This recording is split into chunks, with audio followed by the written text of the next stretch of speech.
Okay, I trust everybody's here. It's with mixed emotions that I'm announcing today that last night at the Police Commission meeting, I tendered my retirement notice to the chair and the board. It's been 40 years. I had my 40th anniversary on the job 3 weeks ago. In other words, 2/3 of my life has been spent in policing.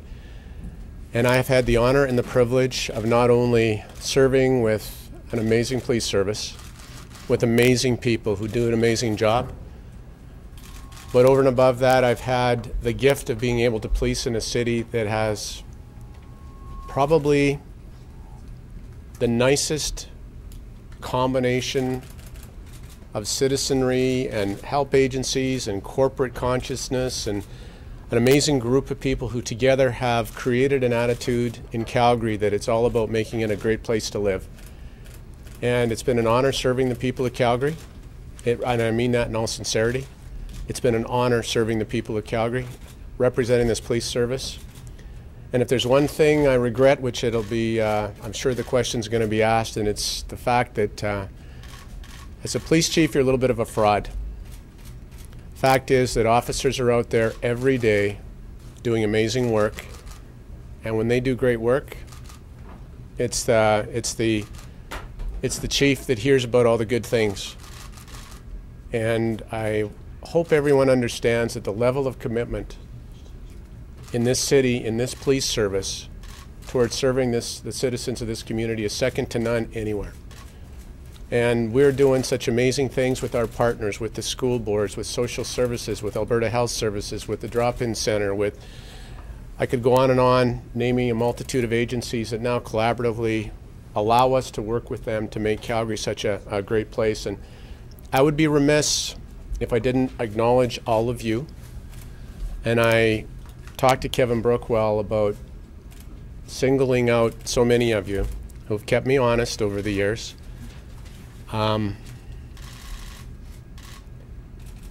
One thing that we value in this organization is we don't shrink away from accountability or responsibility.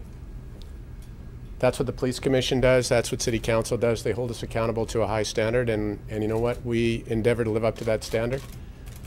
We've always had a respectful relationship with the media, because if there's one thing that we respect is the fact that when we screw up, we're held accountable, and that's what you do, and you've done it well. And I'm so pleased to be able to say that it's been a respectful relationship, and I want to thank you all. And I could name you all, and I know I'll have an opportunity to talk to all of you over the course of the next couple of weeks. I kept something that Rick Bell will remember, and if Felicia was here, she would remember. And it goes back to 7.5 years ago, Richard. And it's this article that was on September the 10th, 2007, where you had your doubts, rightfully so, about where the police service was going and if the Police Commission had made the right decision. Over the years, I've pulled that out periodically and read it just to refresh my memory about what's important. You guys have always pointed that out, and I appreciate that. So the chair and I have had multiple talks over the years. Some people have said, you're leaving 2.5 years early. My response has been, actually, I stayed 2.5 years longer than I thought I would. The nature of policing is such that I'm hugely proud of the executive team that stands behind you, that's been hand-selected, who will step up to the plate, and who are able to move this police service forward in ways that go well beyond me. I'm extremely proud of them. And I know that the service will be in great hands. And I thank them. And to the mayor, I want to thank you, because you've been very complimentary and supportive over the years. It's a difficult job that City Council that you have, in finding that balance where funding is there, where the support is there, where there's 1,000 different requests, and finding that right balance is extremely difficult. And I've always respected that. I've had the great opportunity to work for an amazing police commission over 7.5 years who were supportive. I asked the right questions at the right time. So I'm not one for long farewells. I'm grateful to the commission that they didn't insist that I hang on for 6 more months, being that lame duck guy sitting in an office, staring out the window while the next decision is made on who's gonna carry the police service for the next few years. I'm grateful that they allow me to leave so that 2 weeks from Friday, I'll be walking out the door with 40 years of incredible memories. This is probably the time where I say, okay, does anybody have any questions? So, Nancy, you always have the first one. What are your plans? You know, at this point in time, this job is overwhelming. It's a 7-day-a-week, I'm not going to say 24 hours a day, but it's a job that takes a lot of time, a lot of commitment. My plans right now are to go around and say goodbye to all the people that I want to say goodbye to. And then I want to sit back and evaluate what it is exactly that I want to do, where I want to go. I know if I'm ever going to do anything else, it's now. People are speculating that you have political aspirations. Can you speak to that? No, I'm not going to speak about anything that I plan to do after 2 weeks from Friday. I just want to say that this is to acknowledge people who have made a difference in my career as a police officer, which includes all you guys. So I'm not going to speculate any further than that. Can you say what stands out the most for you in your time as chief here? Like what your biggest accomplishment was? You know, I knew, and they told me that would be a question. And I don't think I could answer. I think the biggest accomplishment you can have is when you go to leave an organization and people go, yeah, sorry to see you go. Here's your watch. And then they look at the people that are standing in succession and say, those are good people, and you left the service in good hands. That's the greatest accomplishment, I think, that a person, 5 years from now, 10 years from now, come back and ask me, and then I'll probably have a far better answer for you with the lens of perspective. Any regrets, how do you Chief? want, not just Calgarians, but how do you want internally fellow officers to remember your time here as a leader?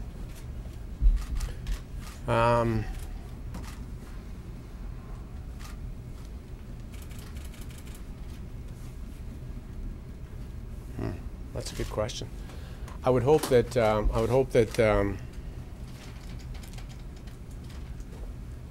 they would say that he listened and that he was fair. This is clearly an emotional moment for Yeah. you. How difficult was it coming to this decision? You know what? The decision was made actually months ago, and one of the things was I kept it to myself because, as I say, I don't want to be the lame duck guy sitting in an office staring out the window while the work is being done around you. Picking the right date to go is always difficult. So I've gone over a roller coaster of things over the last 6 months, but yesterday when I met with our senior command staff to tell them that it's time to pass on the torch, that's probably the toughest part. Any regrets, Chief, over the 40 years of your career? Oh, geez, you know what? I knew that one was coming too. You know that, right? You know what? I think the regrets are such that you have a multitude of regrets. You know, you really do, because being in policing means that wherever you go, from the first call you take, the first time you're on the street, you know that whatever decision you make, somebody's going to be happy and somebody's going to be mad. So as a police officer, you learn early to always reflect on what you've done and to look back and say, I could have done that better. I could have done that different. Could have done it in a way that it was better. So if you look back on regrets, you always look back on those individual one-on-one situations that you could have done better. You look back on. We always reassess everything that we do. You know, there's been so many events. There's been line of duty deaths that have occurred. Every one of them we look at, was that preventable? Could it have been prevented? One thing we do in this police service is we'll look elsewhere. If something happened in another jurisdiction, could we have prevented it by doing something different if it happened here? Can we prevent it into the future? So the regrets are such that you don't have the foresight to predict things that you could have done to have prevented something from happening in the past. But you know what? On balance, I'd say the regrets are few and the memories are far more numerous. Some of your proudest moments? Well, I'll tell you some of the most relieved moments. I'll tell you the sheer terror that we felt when the legat for the FBI sat down in a place called Auburn Saloon in 2001 and said, "Hey, you know you guys are getting G8 in Calgary, don't you?" And I remember I thought he was kidding, and then afterwards found out he was telling the truth. And I'll never forget the tension, because 9/11 happened after that, and then we had G8, and there's a lot of people in the back room here that are senior officers now that played key roles in that. The relief that we felt when that ended was palpable. There's been all kinds of other things that, you know, you look back at and say, you know, you feel relief, you feel gratitude, you feel, you know, happy. Will you publicly endorse anybody who wants to take your place here? Are you applying, Megan? Absolutely. What I can say is this: I will not publicly endorse anybody. What I can say is that the Police Commission has a really tough decision. Not because there's anybody else anywhere in this country that can do a better job than those that are here already. I've been blessed, and I've been told one of the things that I'm most proudest of is people from across the country. A past chief of the Canadian Association of Chiefs of Police came up to me and he said, "Just so you know, I can tell you this now, you have the best executive in Canada. They are the best."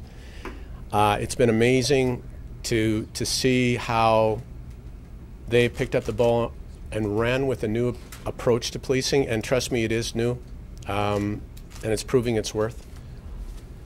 So in answer to your question, the person who is best capable of running this service into the future is currently in this police service right now. You know, when you first started, I remember you had a vision for a number of things. One was, you know, teaming healthcare workers with police for certain teams, domestic violence. You had a good memory. A lot of those different things, and intervening with youth, gang violence. Can you just talk a little bit about some of those accomplishments? And you've seen them come to pass now. Yeah, all but one. And and just put it into context, we had another anti-radicalization meeting that was hosted here just this week, which resulted in people from BBC London coming. They were from London, had the accent and everything. And they came and they wanted to talk about, so what are we doing about prevention? So we talked about Start Smart, Stay Safe, which is a school-based program partnering with both school boards and Mount Royal University. MASS teams, police officers paired with social workers and Alberta healthcare workers that are in the elementary schools to address issues identified in the schools of those high-risk kids where you can have an impact before they get into trouble. We've got YouthLink, we've got CAC, we've got YARD that are for older kids that get themselves into trouble. We've got over 50, we have 54 teams where there's police officers paired with social workers, 54. And they're out there now doing that intervention piece. And when told this to the BBC people, because there is an end to my story, and that is that they said, you know what, nobody, we're from Europe, nobody is doing anything in Europe or anywhere we're aware of that is like this, that is truly more than lip service to getting into the community, to intervene rather than just watch kids get on a path that everybody knows is going to lead them to jail. So I'm really proud of that, and we've been really successful. Does it get to then? Sorry. Oh, it's a safe jail. Oh. You know what? Establishing one jail in this province that's a secure detox facility. We send mentally ill people that are self-medicating to jail by the hundreds. And everybody knows they're mentally ill, and everybody knows they're self-medicating, and all we do is warehouse them in prisons without any significant effort to actually treat them and let them loose on the street again into a, you know, with a healthcare provider, a service provider, a residential program. We're no closer to that than we were 7.5 years ago, and that's sad because that's one big step in the process that has never adequately been addressed. Chief, what will you miss most about the post? Other than you guys? You know what? People say that they don't miss the work, they miss the people. And, you know, that's the truth. You get to serve with amazing people. Chief, what is the most important message you're leaving the force as you step down? Message? I'm sorry, in what way? What kind of message? The police force. What's the most important message you want them to remember from you? Now that's assuming they listen to me. I guess if there's a single message, and it's related to what we do in the schools now. You know, we have ISSP, that's Integrated School Support Project, in the heart of Forest Lawn, and we have beat officers that drop in to visit the kids. And they play basketball, they eat breakfast with them, they eat lunch with them, they read to them. These are real hardcore cops. These are the guys walking back alleys at 2 o'clock in the morning. These are the guys that are arresting serious bad guys. And the kids love them. These same kids that love them today feared them a year ago. So if the message we talk about all the time is, don't ever forget the reason you came on the job. You came on the job because you wanted to help these little guys. So Chief, you mentioned again, you didn't want to get into it, but your email to officers talked about after 40 years of policing. So can we assume that the policing side of the career is done? I was on a secure system earlier. How'd you happen to access that? I don't know.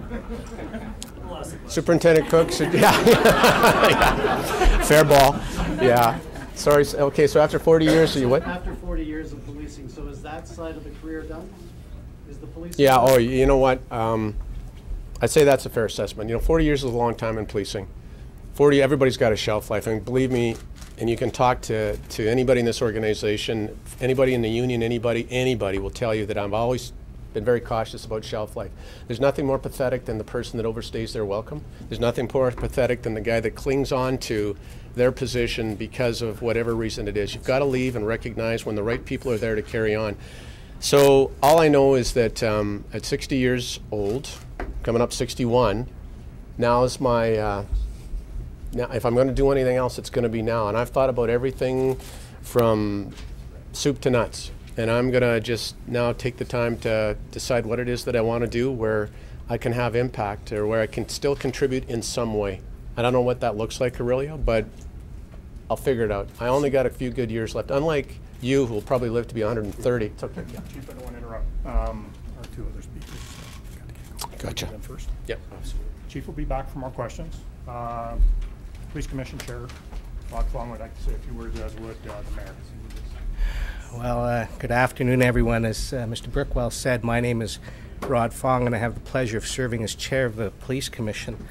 Last night was certainly one of the saddest and most difficult commissions that myself and many of my fellow commissioners ever attended. Although we're sorry to hear that Chief Hanson is retiring, we're certainly not unprepared. I know there'll be a lot of questions about what steps we take and where we go from here, but today is all about Chief Hanson. Once we finalize our details about the process, we'll let you know as soon as possible.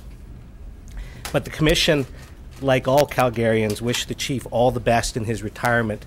He has our respect, our admiration, and most importantly, our deepest gratitude. I'm going to say a few things that most, if not all of you know in here, but I think they bear repeating. Chief Hanson personally led an innovative approach to policing, which many of you know as the Continuum. The Continuum not only led to a better policing model, it reaches out to the community to protect its most vulnerable. Through this approach, he forged lasting partnerships with numerous organizations in the areas of homelessness, domestic violence, and education. There's a well-known quote out there that says, "The police are the public, and the public are the police."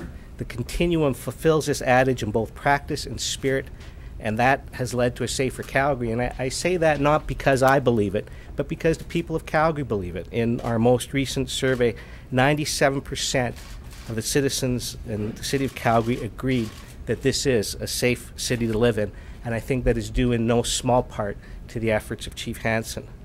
His leadership will be missed, but it will not be forgotten.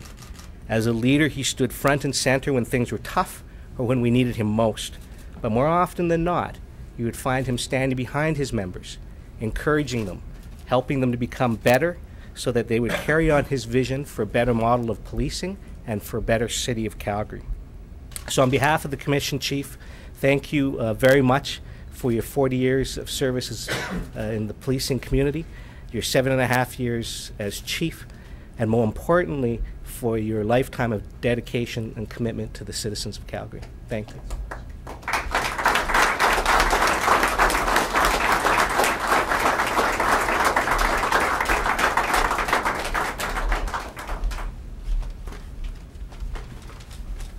I've had about 16 hours to process this news, as many others in the room have had as well. And I am going to do something I don't do very often, which is I'm going to contradict the chief. He said that the chief doesn't really do much, and that it's the women and men of the police service that do the hard lifting every day, and that is true. We are blessed with extraordinary women and men in the Calgary Police Service, but we are also blessed with an extraordinary chief. I've often said he's the best chief in Canada. I'll say today he's the best chief anywhere. And it doesn't happen without that kind of incredible leadership. When I first met the chief when I was mayor, first thing he did is he came in and he brought me a PowerPoint slide, which I've described as the worst PowerPoint slide made in the history of PowerPoint. And it listed every single thing that the police service does. And over on the right-hand side at the very bottom, it said, put bad guys away, take them off the streets and put them in jail. Which, by the way, the Calgary Police Service is extraordinarily good at. But the rest of the slide talked a lot about the role of the police service in the community and what the police do to ensure a healthy, a vibrant, and a safe community. And all the programs you heard the chief speak about with so much passion, with kids at risk, with people left out, with people on the margins, that's what makes this community safe. That's what makes this community work so well. The last meeting I had with the chief, he crashed a meeting I was having with the chair of the Police Commission, and he had Maclean's magazine in his hand, the story about Winnipeg, the famous story about Winnipeg. And he threw it down on the table and he said, Your Worship, I need your support.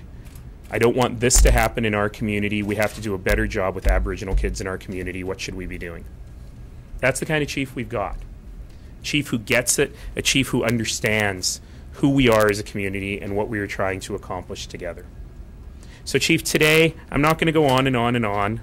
I kind of want to, but I won't.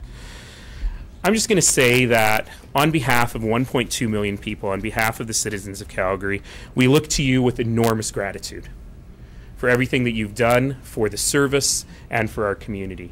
You've done an incredible job in bringing up amazing leaders, and I see many of them standing at the back of the room today. That would not have happened without your extraordinary leadership. Calgary today is safer than it has been in a generation, and so much of that is due to the extraordinary work of this police chief. We're going to miss you. Thank you for everything.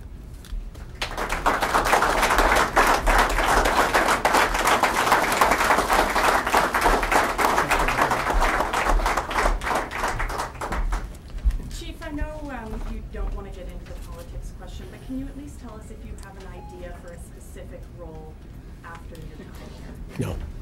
She asked you that already. What is the biggest challenge facing your successor? I think the biggest challenge facing policing in this country today is refers back to exactly what the mayor talked about. Policing is under immense pressure today, but not from who you think it is. There's this huge wave of pressure that originated from Ottawa about the so-called economics of policing. Policing is too expensive. Policing costs money. You've got to cut costs. You've got to get rid of police officers. Policing is about putting bad guys in jail. You shouldn't be in schools. You shouldn't be doing prevention. That's somebody else's job.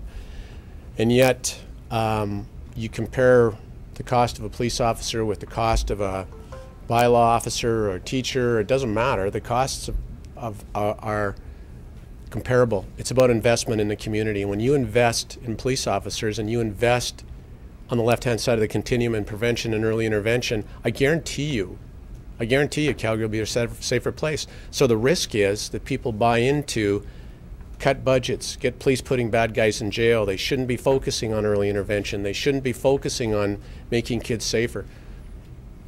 The second risk is I don't think people realize how the police are blind now. I was in Washington, D.C. just a couple of weeks ago for major city chiefs, and the director of the FBI stood up and he said, we're at the time right now where we're going to have to go into families and say, even with a lawful access order, a search warrant, we will be unable to find your kid because we can't intercept private communications because they're done on Blackberries or they're done on iPhones and they're encrypted and there's no back door.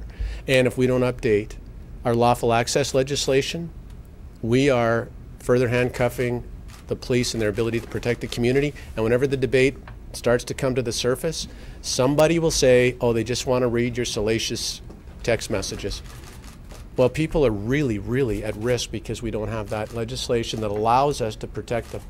And the third and final thing is that there's never been a time that there's been more handguns on the street and illegal weapons. I'm not talking about long guns. I'm not talking about rifles and shotguns. I'm talking about handguns that are illegally imported into this country. I'm talking about automatic weapons that are prohibited weapons. And if we don't somehow get a handle on those three things, that significantly puts everyone in this country at risk. And you know what? That's those are the three biggest challenges that'll face my successor. Chief, you talked a lot about how early intervention, youth initiatives have kind of kept kids on the right track, kept them out of gangs. Talk a little bit, though, about the investigative efforts. When we took over, we were in the middle of a gang war. None of those homicides were cleared, resulted in any arrests. Major investigations like Synchronicity and Casino. Can you talk about the investigative efforts to change things? It's a great, and you can't even talk about early intervention unless you've got a great investigative capacity. If you don't have the ability to put bad guys in jail, don't start talking about prevention and intervention. And what we were able to do was we were able to invest in, because of the support of City Council and the support of the province, we were able to invest in expanding the homicide unit. We were able to invest in the gang suppression teams, the guns and gangs unit, beats in the downtown, foot patrols in 2 different areas of the city. We developed the real-time operations center, and under the guidance of some of those people in the back, our response now to incidents, gun calls, serious incidents is second to none anywhere. Is it a coordinated response, maximizing resources, and ensuring that we are doing the right thing at the right time. And as a result, we were able to put a lot of serious bad guys in jail. But as I've always said, gangs don't go away, and we work more diligently today and harder in suppressing gang activity than we've ever done before, and it's going to flare up because it's a reality in today's world. So the investigative arm of this police service, as the mayor said, is second to none, and I'm very proud of them. But the risks around gangs and organized crime is one that's not going to go away anytime soon. Chief, as this has been happening, I've been getting messages and tweets and Facebook messages from different victims of crime. And I know there's investigators obviously always involved, but a lot of them feel very thankful to you for the work that you've done in helping solve their crime, and they find it very emotional. A lot of them are very emotional. I feel like I'm emotional that you're stepping down to it. Like, does this choke you up? I mean, you're walking away. Throw me another box of Kleenexes, Trevor. That's for me. No, you know what? Sure it does. I mean, you know it does, because I've met the nicest people. I had to leave Calgary to realize what a great city Calgary was. You know, for those of you that don't remember, I left for 2 years. And then to come back and have organizations, and I'm talking about every organization, both school boards like Lucy Miller and now Gary Struther, David Stevenson and Naomi Johnson, who said, let's work together. Alberta Health Services, Brenda Huban, our partners at the city, Stuart Dalgleish and Jeff Fielding, it goes on, who said, okay, let's work together and all the non-for-profit, and let's do something about this. So yeah, you know what, you make really good friendships, and when you lose that connection that brought you together, you know that those bonds will be broken forever. You'll never see them again. So yeah, it's a bit, it shakes a bit. After 4 years to not come back, you know what I mean? You're walking through that door. Have you braced for that moment? Well, you know, you think you have. I mean, I thought I was ready for this too, but I mean, some of my answers have been pretty pathetic. You think you're ready, but you never know. All I know is this. When I started the job 40 years ago, and I was sitting in a recruit class wondering what I'd gotten into, when I got into a police car that had rolled down windows, no air conditioning, and a radio, and nothing else, I figured if I was lucky, I'd last to pension. I never in a million years thought I would last for 40 years. So to everything, there's a season. You don't pick and select great people just so you can block their advancement at the last step and have them picked off by other agencies who are recruiting heavily now. So sure, am I going to miss it? Yep. Am I going to miss the people? Yep. Am I going to miss the sparring with a lot of you? Yep. Really? Absolutely. Yeah. But he likes his crime peeps. You're way different than the City Hall peeps. Well, you know what? They keep us honest. So yeah, you know what? I know it's going to be tough, but life's about challenges and moving on. And you know what? I guess I'm lucky because this is the second time I've retired from the Calgary Police Service. Help us with that little bit of your bio, because everything that I'm finding says starts in 75, back in 07, What was the time in between, what were the years that you left and were with RCMP? 0507, almost 2 years to the day. Chief, there's been lots of speculation online, given the timing of your resignation, that you might be considering a run for a PC nomination. Has anyone from the PC party approached you with an offer or a suggestion? You know, it's really interesting because since I've been here, every year I've been retiring. Every year I've been running for mayor, alderman, yeah, there you go. There you go. Or moving on to somewhere else. I mean, speculation is part of life, you know, and you know, I talk to people all the time. All I can say is that my goal was always, well, it wasn't always. Most recently, my goal was to make that 40-year landmark. And to be quite frank, when I took this job, I thought I would be surprised to last 5 years, because it's a difficult job, it's a demanding job, and if you don't have quality people, it doesn't. So, you know what? We'll see what the next couple of weeks, since the words got out, do I get phone calls? Yeah, so we'll see where that takes me. But Chief Hanson, last year you said that 2014 was one of the hardest years of policing for the service. Did that have any sort of a role to play in this type of a decision, sir?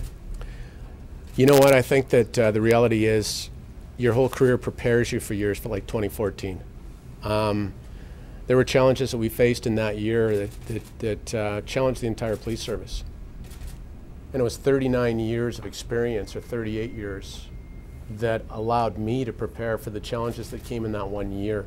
Did that have any decision on this year? No, because I also know after this much time in policing, when you have a really bad year, you usually get a break from the big guy. So I think, in spite of the bad start to this year, I think that probably, I think we can expect that we're going to be able to avoid the types of incidents that we had last year that were truly one in a career type of events. But no, it had no influence on this decision. Can you say one thing that one thing you've always focused on is a proactive approach. What would your message be to those in the auxiliary cadets? Those young people who are now really looking to start and enter policing as a career. They're young individuals. What would your message be to them? That they're entering into the right profession at the right time, because policing is changing. When I came on the job, they had just lowered the height requirement so I could get on the job. It was generally, in the end, they were big guys with big fists, and that was a different style of policing. We're coming into a new age in policing now, and you don't have to look any farther than the U.S. to realize that they've disconnected from the communities that they serve.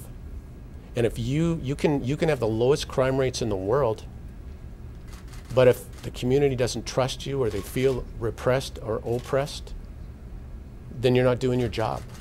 So the cadets that you're talking about are entering into the next evolutionary change in policing, which is, it's about, you better be connected to the community and doing what they want you to do in an effective way if you want to keep your credibility.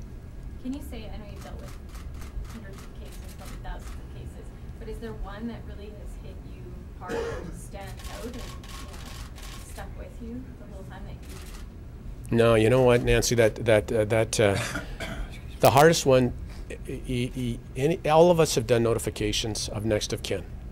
There is no harder job in the world than to be the person that knocks on the door at 2 o'clock in the morning and says, your husband's not coming home, your son's not coming home, your daughter's not coming home. It doesn't matter if that person was somebody that fell into drug addiction on the street and we found overdosed in somebody's basement, or if it's some other loved one who died in an oil rig accident. You know what? The bottom line is, those people never forget the knock on the door. So you know what? When you look at the events over the years, there's too many to count where you would say that was more tragic than this, because all of them, when there's a loss of life, all of them are tragic. And I can't take one and say that was more tragic than the other. They all just stick with you. I think every one of us that's in this room, every police officer, they all stick with you. Thank you. Thank you. Thanks for everything.